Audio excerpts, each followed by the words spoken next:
Salut à toutes, salut à tous, bienvenue sur la Fanzone, l'OM Fanzone. On est très heureux de vous accueillir aujourd'hui pour cette première, parce que c'est une première pour nous, pour toute l'équipe de ce premier live dans cet avant-match de la 19e journée de Ligue 1 qui va opposer notre équipe, l'Olympique de Marseille, au Football Club de Lorient. C'est Mr. John. Bonjour John, bonsoir. Je sais pas si je dis bonjour, bonsoir, j'en sais rien du tout.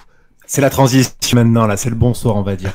Bonsoir à tous. Nous avons un spécialiste des paris, puisque c'est quelqu'un, je vais pas dire que c'est un bookmaker, mais c'est quelqu'un qui connaît ça, qui parie souvent, et qui est surtout de très très bons conseils. On va l'accueillir, notre ami Phoenix, qui renaît toujours de ses cendres. Bonsoir Phoenix. Bonsoir Jean-Marc, bonsoir John, bonsoir tout le monde. Et techniquement et tactiquement, croyez-moi, il taquine. C'est notre ami Auré. Comment il va Auré? Bonsoir à tous, je vais très bien. Bienvenue sur l'OM Fanzone, donc dans cette nouvelle émission, et on vous attend nombreux et nombreuses. Un petit peu notre tacticien, technicien, Mr. Steve Soso. Comment il va Steve? Écoute, tout va très bien. Je vous souhaite à tous et à toute la bienvenue. Et content de faire ce premier live avec vous ce soir. Celui qu'on va appeler le sage, celui qui a toujours la bonne réflexion, c'est notre ami Dalfi. Comment il va Dalfi? Salut les gars, bah ça va nickel, hein. Très honoré d'être là, présent sur ce premier live de cette nouvelle page et longue vie à cette nouvelle page. Il est là, Nabilou, il est là, Nabilou, Nabilou. Comment il va Nabilou? Nabilou, il va bien. Il est tranquille, Nabilou. À part que je me fais boycotter par le réseau aujourd'hui, à part ça, ça va. Bonsoir tout le monde. Alors Phoenix, toi ton avis sur le match de ce soir, sur cette 19e journée de Ligue 1?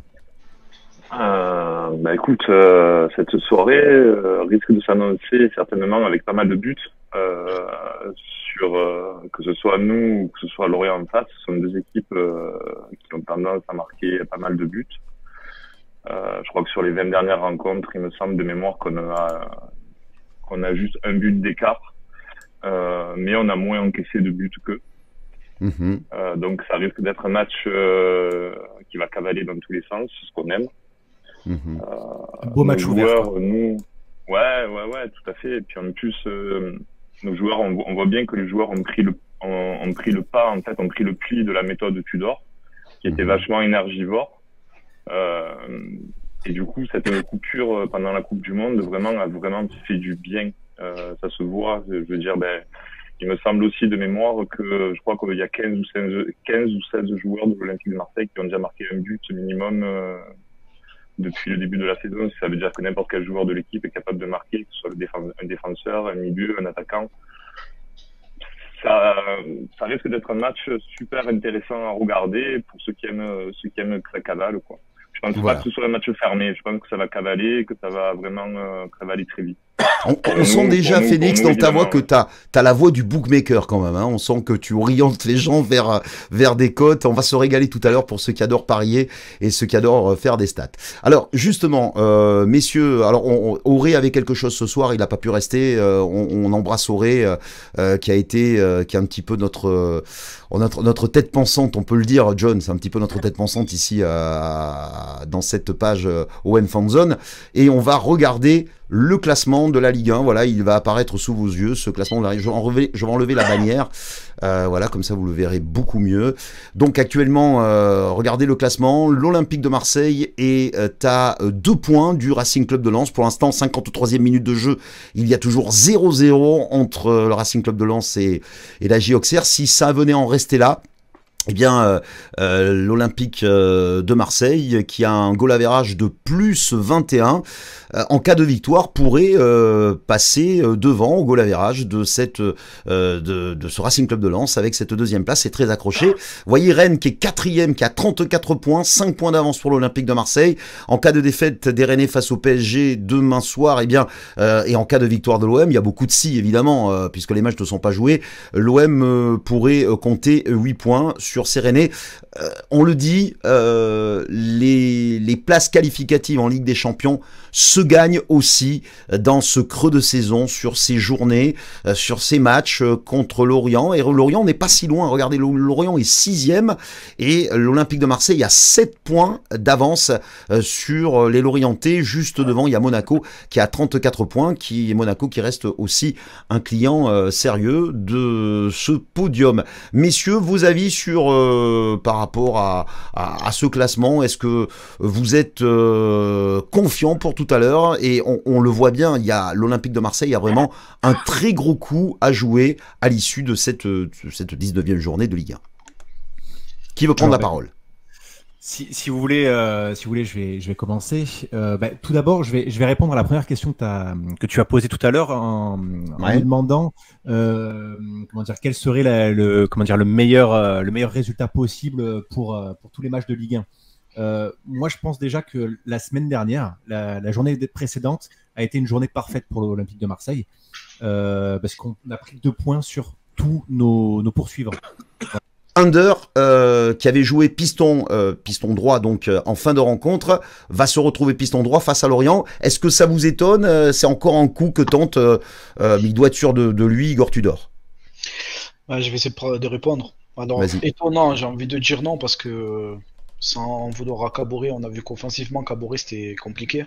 Donc, c'est pas ses qualités premières. Under avait fait le piston droit dans les matchs de préparation.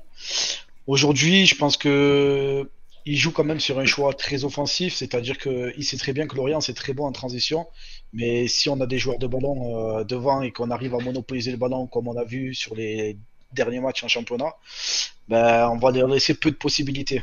Et alors j'en profite, tu as les statistiques des deux équipes actuellement, voilà, donc sur les dernières confrontations face à Lorient et puis surtout sur les forces actuellement du côté des Lorientais et du côté de l'Olympique de Marseille, à savoir que Terem Moffi, qui est celui qui marque beaucoup du côté de Lorient, est en passe de partir, hein. Il est, je crois alors je sais pas si, on regardera s'il est titulaire, mais il risque peut-être d'être écarté parce qu'il est sur la liste des transferts. Oui.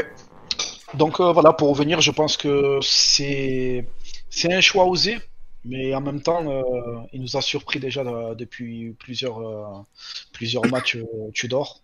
Donc, mis à part ça, c'est une équipe classique. Donc, il joue avec certaines certitudes et je pense que ce soir, on sera là pour faire la différence avec les joueurs mis sur le terrain, l'alignement de Malinowski, c'est-à-dire que déjà c'est un joueur que tu recrutes et que tu as envie de mettre déjà en avant. Première titularisation, Stavan, de Malinowski ce soir. Et surtout, la différence, c'est que c'est un joueur qui a priori a une excellente patte gauche, et surtout dans ces matchs-là, les matchs peuvent se décanter sur des coups de pied arrêtés. On n'a pas Payet ce soir, on peut avoir un joueur qui peut nous sortir quand même un petit coup de son chapeau. Donc franchement, je suis content à voir maintenant sur l'adaptabilité de ce joueur-là à ce poste avec l'OM. Alors évidemment, on connaît, vous l'aurez compris, on connaît le système de jeu de Igor Tudor. On sait toujours que c'est ce fameux 3-4-2-1 ou pas. Alors, il y en a qui disent c'est le 3-4-3. Toi, Steve, qui est fin tacticien, c'est plus, d'après toi, un 3-4-2-1 ou c'est un 3-4-3 classique? C'est compliqué à expliquer. Je pense qu'on va jouer pour les presser. On est au Vélodrome, donc du coup ça va être vraiment, j'ai envie de dire un 3-2-4-1 si on peut calculer comme ça. Je pense que on va souvent voir comment ça s'appelle, Under devant. On va pas le voir beaucoup, même s'il a beaucoup de retours. Ça sera au travail de Rongier, Verretou et Guendouzi au milieu de terrain de prendre le relais, parce que je pense que Under sera certainement très haut sur le terrain. On a vu notamment le match dernier, Kolasinac, qui était latéral gauche, qui s'est retrouvé plusieurs fois en passe offensive. Donc là, ça va être encore une fois au travail de nos milieux de terrain de prendre le relais et de couvrir nos latéraux. La première titularisation de Ruslan Malinowski, ton impression? Moi, mon impression, c'est qu'on garde de la cohérence, en fait, depuis la reprise. Je mets vraiment le match de Lyon et de Monaco à part. Je trouve que depuis la reprise, au niveau physique, on est très, très bon. Et Tudor, je pense, joue tout simplement sur nos qualités actuelles. C'est-à-dire, on a des joueurs qui ont un gros coffre physique, under, on voit que depuis le début de la reprise, je parle après Coupe du Monde, hein, bien sûr, depuis la reprise post-Coupe du Monde, il est très très en jambes et très affûté physiquement. Il est peut-être souvent maladroit devant le but. C'est un peu ce qu'on a pu analyser ces derniers temps. Donc le voir en poste de piston. Il est ressuscité, hein, Lalfi. Il a ressuscité un petit peu Cengiz Under. Ouais, non, mais il est très très bon physiquement. Il court beaucoup et le voir sur un poste de piston comme ça me choque pas du tout. Vraiment pas du tout. Après, il faut voir défensivement, mais bon, je pense qu'il peut être capable de faire le taf vu ce qu'il a fait, vu ce qu'il a montré ces dernières semaines. Je suis absolument pas choqué. Et de toute façon, ça va être un combat physique. Et de toute façon, nos forces actuelles, c'est le physique. Et c'est le fait qu'on leur mette une pression constante aux adversaires qu'on a rencontrés. Donc, avoir des joueurs physiques au milieu de terrain, avoir un bloc, ça me pose aucun problème. Au contraire, ça m'enchante. Et je suis content de voir ce que va donner Malinowski devant. On va voir un peu ce que ça va donner. On me le vend comme quelqu'un, enfin, pour le peu de matchs que j'ai vu de lui et en Italie, et c'est quelqu'un qui est très propre, qui a une très belle frappe de balle. Donc ça peut être intéressant. Non, je suis curieux, c'est à voir. De compo qui est bonne. Ah voilà, la voilà ici. Oui. Très bien. Voilà, donc du coup, c'est bien Malinowski qui joue et pas. Donc du coup, il y a pas. D'accord. Voilà, okay. Non, c'est pas, ouais, Malinowski, voilà, donc celle qu'on avait, c'était pas la bonne, donc la voici, la bonne, elle est là, donc on va la refaire. Polo, excusez-nous, on vous a, c'était bien la bonne au départ, c'est juste le papier qu'on vous a fait qui était pas bon du tout. Donc Paul Lopez, c'est le gardien de but, bien sûr Samuel Gigot, Chancel Mbemba et Leonardo Balerdi pour les trois de derrière, côté droit, Sead Kolasinac sera aligné, ensuite devant côté gauche, Sead Kolasinac, côté droit, Cengiz Under, Verretou Rongier devant la défense pour faire les relayeurs. Ensuite, il y aura, vous l'aurez compris, Matteo Guendouzi qui sera avec Kolasinac, Ruslan Kolasinac pour les deux joueurs qui vont être devant l'attaquant. Et puis bien sûr, en pointe, Alexis Sanchez. C'est exactement la composition et le système de jeu que l'on va voir. Et justement, avant qu'on ait rectifié cette composition d'équipe, juste pour dire que Igor Tudor disait que justement la puissance de Chancel Mbemba qui se projette beaucoup dans ce jeu énergivore et le gros pressing, on le voit, Valentin Rongier et Jordan Verretou sont là justement sur les contres pour faire le relais et pour compenser bien sûr les montées de Chancel Mbemba. Je voudrais juste qu'on s'arrête les amis sur le volume de jeu et la montée en puissance qui est bluffante de Valentin Rongier depuis la reprise. Là, c'est est-ce que vous êtes d'accord avec moi, le capitaine de l'Olympique de Marseille est bluffant. Il est exceptionnel. À 100%. L'année dernière, on a perdu Camara qui était dans un registre de sentinelle et on se posait la question de comment le remplacer. Et on avait déjà émis l'idée que Rongier allait le faire. Et au final, les matchs s'enchaînent et on voit un joueur qui prend de plus en plus d'ampleur. Et malgré qu'il soit entre guillemets dans l'ombre, il prend beaucoup de place et il est mis en lumière. Donc franchement, c'est le joueur parfait pour pouvoir. Et il a enfin marqué son but aussi. Ouais. C'est le joueur parfait pour pouvoir soutenir notre jeu qui est quand même assez débridé offensivement. Et ce joueur-là, en fait, il s'en fout, il rechigne pas à l'effort. Même s'il n'est pas censé participer au jeu, on le voit qu'il participe énormément. Et je sais pas si vous avez fait attention, il prend beaucoup plus de risques qu'avant. Il n'a pas peur de garder le ballon pour ressortir le ballon propre. Et ça, c'était vraiment très compliqué à réaliser au passé. Et je trouve que de plus en plus, il le fait. Et je le trouve exceptionnel, vraiment, je le trouve vraiment exceptionnel. Donc il continue comme ça et je pense bien que les portes de l'équipe de France peuvent s'ouvrir pour lui, donc qu'il continue ainsi.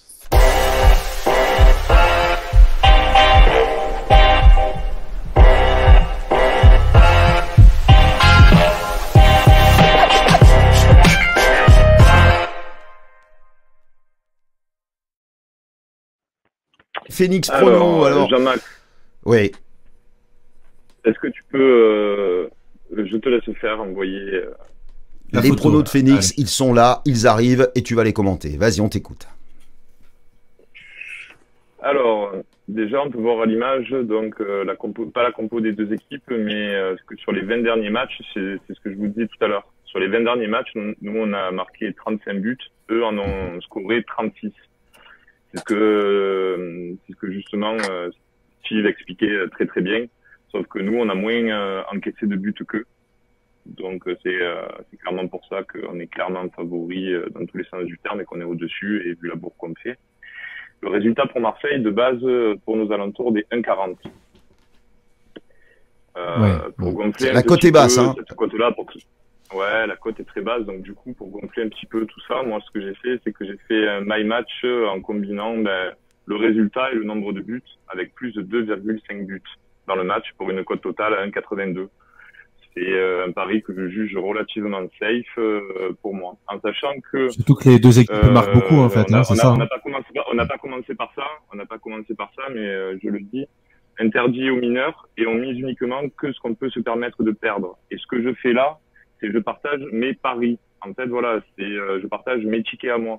Ce n'est pas du tout du conseil en paris sportif. Je suis pas, voilà, c'est les tickets que je fais moi. Je suis un parieur de longue date qui parie de très régulièrement, tout le temps.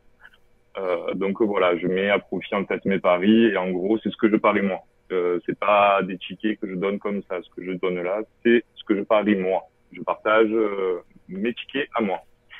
Et pour finir, du coup, avec pour les plus aventureux, étant donné que c'est une équipe qui marque vraiment beaucoup, et comme il n'y a pas beaucoup d'écart entre les deux, un 2-1 ou un 3-1 suffirait justement pour faire gonfler la cote à 2,72 avec les deux équipes marques. Pour les plus vraiment pour les plus joueurs. Voilà. C'est deux équipes qui marquent, c'est aussi ce qu'ont les paris qui ont été faits par beaucoup de bookmakers. L'OM gagnant et évidemment, comme tu l'as dit, victoire de l'Olympique de Marseille. Il y a même est-ce qu'il n'y a pas une cote encore plus haute avec les deux équipes qui marquent et l'OM par 2 buts d'écart, par exemple? Oui, effectivement, forcément, ça fait gonfler la cote. Ce qui fait pas trop gonfler la cote, entre guillemets, qui fait prendre que 0,40, c'est le nombre de buts, plus de 2,5 buts. Normalement, les cotes sont un petit peu plus élevées, mais étant donné que là, ce sont deux équipes qui ont tendance à scorer, nous, sur les derniers matchs, faut pas avouer qu'on est un réel rouleau compresseur. Donc, c'est pris en compte, et du coup, la cote, d'habitude, les cotes comme ça, aux alentours de 1,40, 1,50, ça peut tourner plus aux alentours des 1,5 buts quand même. Là, c'est une cote un petit peu basse. Donc, du coup, on est obligé de la gonfler un petit peu, qu'à 1,40, malgré le résultat de Marseille, 1,40, ça reste pas très intéressant pour le gain en termes de mise, Voilà. Bah, de toute façon, pour te rejoindre un peu, Phoenix, tu as déjà Joël Pratani qui t'a déjà devancé en disant que lui il voyait la victoire 4-2. Donc du coup, il va complètement dans tes stats. Donc, ok, écoute, voilà. c'est super. Parfait, ouais. Donc lui, c'est parfait. Joël, bravo. Et on le répète, hein, c'est important, attention, paris uniquement pour les adultes. Il faut avoir 18 ans et plus, voilà, paris interdit aux mineurs, qu'on soit bien d'accord. Micro de Prime Video, si vous voulez l'entendre, le coach de l'Olympique de Marseille, Igor Tudor, qu'on va entendre tout de suite, bien sûr, il est là, Igor Tudor. Allez, c'est parti, dans cet avant-match de la 19e journée de Ligue 1 entre l'Olympique de Marseille et le Football Club de Lorient. À la fin, c'est ce que j'ai dit aux joueurs, il n'y aura pas d'excuses. On doit avoir faim de foot, faim de victoire. On avait fait un bon point et entraînement, et je pense qu'on va faire un bon match aujourd'hui. Voilà, c'était les quelques mots d'Igor Tudor. Donc voilà, c'est juste quelques mots qui ont été pris au stade Vélodrome, bien sûr à l'arrivée. C'était pas vraiment en direct, mais c'est bien d'avoir eu. Donc vous avez compris, hein, c'est football total avec lui. On se pose pas de questions, on joue pour marquer. Mais c'est grâce à toi qu'on a les affiches, qu'on a les compos. Il n'y a pas de souci. Non, moi j'entends ce que vous dites. Moi je suis serein pour ce soir. Je te dis la vérité, je suis serein. On va faire ce qu'il faut, on va faire le taf. Donc voilà, s'il y a des personnes qui ont un peu le doute ou quoi que ce soit, je pense que ce soir on va faire largement le taf. Ouais, Jules, il y a Jules en interview. Est-ce que vous voulez écouter Jules? C'est parti. Qu'est-ce que ça représente pour on écoute Jules. de Marseille, enfant de l'OM, d'être ici et de bientôt donner le coup d'envoi de cette rencontre? Pour moi, c'est un rêve de gosse, c'est un rêve d'enfant. Je suis là, j'ai des étoiles plein les yeux. Et voilà, je me languis de voir le logo sur la. C'est celui-là. C'est ça, c'est celui-là. Et voilà, je voulais dire merci à l'OM, merci au club, merci aux supporters, merci tout le monde et grosse force à tout le monde. Allez, avec le signe Joule, voilà, c'est formidable d'avoir eu Joule comme ça, grâce à Prime Video évidemment, hein, puisque c'est eux qui ont qui font le direct. Donc 2-1 pour John. Félix, toi tu as donné tes paris, mais t'as dit tes paris victoire, mais t'as pas donné le score. Est-ce que tu donnes un score, Félix? Ouais, non, j'aime pas trop moi donner des scores, mais bon, ouais, un 2-1 ou 3-1, ça m'irait bien. Voilà, donc 2-1 ou 3-1. Ensuite, Dabilou.